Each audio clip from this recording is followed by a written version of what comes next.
Welcome everyone and thanks for tuning in. I'm Sol, a PhD candidate working in the Exercise Physiology and Cardiovascular Health Lab at the University of Ottawa Heart Institute. I'll be your host for today's special episode for Women in Science of BEaTS Research Radio, a YouTube channel and podcast which aims to disseminate science to the community. In this special episode for Women in Science, we will talk about EDI, equity, diversity, and inclusion in chemistry. We can and must do better. We are delighted to have you with us, Dr. Fernanda Duarte. And thank you very much for having me here today. Dr. Duarte completed her PhD in chemistry at the Pontificia Universidad Católica de Chile, during which she received recognized scholarships such as Fulbright and the L'Oreal UNESCO Award for Women in Science. She is currently an associate professor of computational organic chemistry in the Department of Chemistry, and she's also a tutorial fellow in Hertford College at the University of Oxford, where she also directs the Duarte Research Group. Let's start with today's episode, EDI in chemistry. We can and must do better. Dr. Duarte, again, thank you so much. You are a woman from Chile, researcher in chemistry, a field dominated mainly by men. And I'm curious to know how you began in the world of chemistry. Did you always know that you wanted to direct your career towards the science and chemistry field? Or were you lucky in a way to have a good support network, such as your family and colleagues, that help you during your early career? I know that studying in Latin American countries, sometimes it's not always easy to develop your potential to 100%.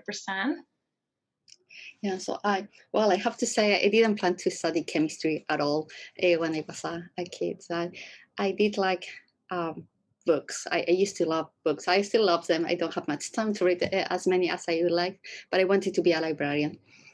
Because that was like my dream. I was wondering why people my dream was like you are paid for being in the library and reading books, and that sounds amazing. So it's like why people is not doing this no, and then I realized that life was a bit different and that there were more options. So in my secondary school, I started to learn more about chemistry and sciences in general, and got very interested in geology and mining. Probably because I'm in Chile, there are a lot of mines and earthquakes and all the things. So I thought, okay, that is exciting. But then I was told that is actually something that is for males. So if you go to a mine in Chile, you are not allowed to go inside if you are a woman in many of those places, because it's a tradition. Many people have been doing that for years, and they will not allow a woman to go in. And that was the first time I realized kind of, okay, we have separate things. I never felt that I could do less than a boy at all. But at that point, I was like, okay, just need to change something, like do something else. I liked a lot of things. So I was like, okay, we'll try something else that combine chemistry, physics, and math, and is practical, because I didn't want it to do something too math oriented at that point. And chemistry was ideal place. And actually, I was very lucky because I don't see myself doing any mining these days. But yeah, that was a bit of like a journey to reach where I am now. Yeah, that's a nice start. And yeah, did you find that yourself, or I don't know if your colleagues in your environment have experienced the same thing, where you had like a really nice support that helped you at the beginning to like get started, and that kept you motivated to keep going in that field of chemistry where you may not have role models of other women, for example? Yeah, well, the most important is my family, my parents. They didn't go to university, but they did love to learn things, and they encourage us, myself and my siblings, to do well in whatever we wanted to do. And we had the freedom to really choose whatever we wanted to do in our career. So they were always supportive and always asking, can we help you? Can you help you to bring like some tea while you're studying, anything, and like even the tiny things. So, and still now they are extremely supportive on that. And more in the professional aspect or academic, I didn't have any role model in my family, in the sense that I didn't have people that were scientists. I didn't know that there was something like a PhD.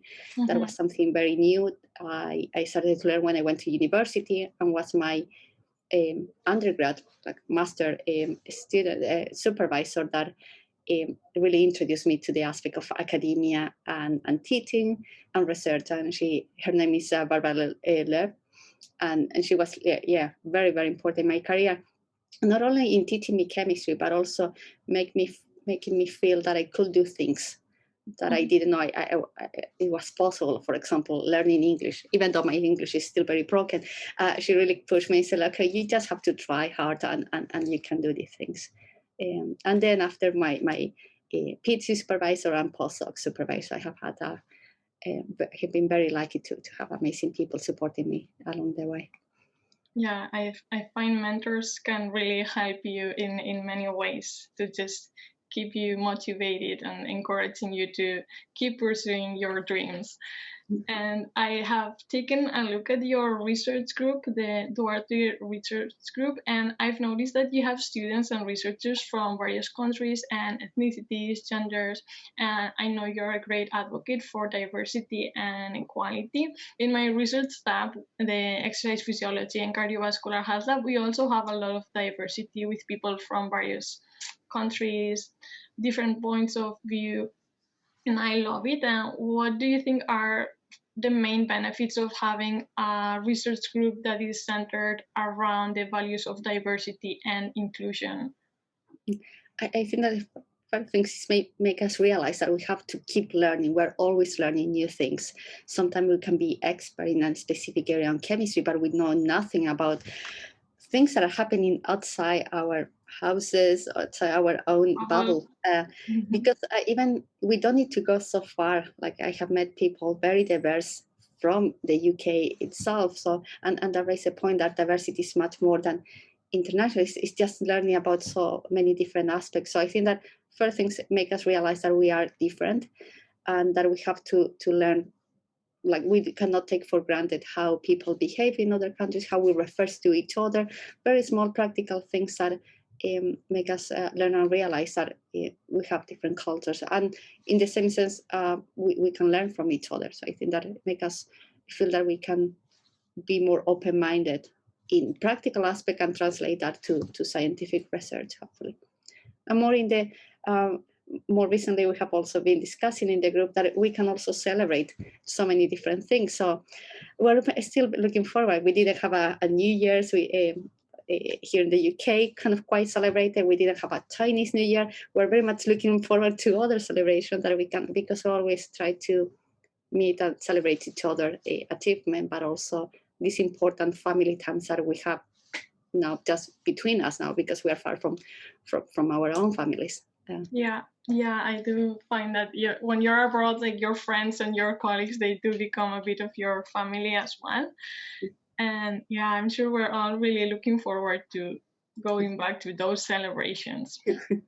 And as you mentioned, that's a really good way, all this like learning from each other, you can apply it to science and actually like get more innovative solutions to your research questions with different points of view. Yeah, and something that maybe I has been more clear to us that we are very much interested in developing code, for example, that is can be open source and available to other people, and that is hugely important, because some of the things that I noticed when I came here that people took for granted, licenses and all other software, those are not allowed. Like it's impossible to pay them in other places, and having that feeling is like, okay, I should not take that for granted. It makes you think, can we push a bit more our science, so we make that available to others. Yeah, that's a great example. And we have another question related to EDI, equity, diversity, and inclusion, but looking a bit more at the future. What can we do to promote these values in research field like yours in chemistry, so that anyone, no matter where they come from or how they identify, they feel welcome and feel like there's a place, an opportunity for them? I think that there are some practical aspects that something that we can do daily is just make sure that we are treating each other equally. So independent, if we're discussing with if I'm a PhD student and I'm supervising a master, try to discuss them as equal, because they will become your colleagues and you can have a huge impact on them, like maybe helping them with application for PhDs, those postdocs supervising PhD, helping them on preparing those applications, or discussing other different aspects, really being a champion for them. And then that it's generate a chain of helping each other that is hugely important. In many cases, I have felt kind of, I don't know, I don't want to sometimes apply for a prize. And it's someone that emailed me and said, oh, you should just try and I will support you.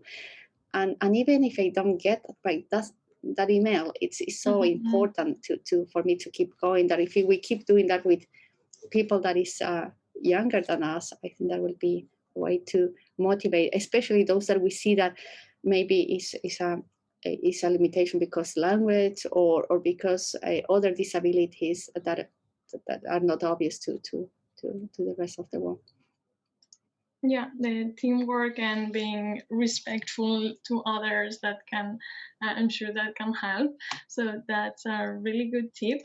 And yeah, thank you so much, Dr. Duarte, for your helpful information about EDI in chemistry and sharing part of your time with BEaTS Research Radio for this special episode of Women in Science. We wish you the best in your career and science professional career at the University of Oxford. We also want to thank our listeners for tuning into our channel. If you enjoyed this episode, remember that we have recorded a few other episodes for the Women in Science series during the month of March. So they will be available on our YouTube channels and on Spotify, Apple Podcasts, and Google Podcasts. Many thanks for the invitation. Bye-bye. Thank you. See you next time and have a nice day. Thank you. You too.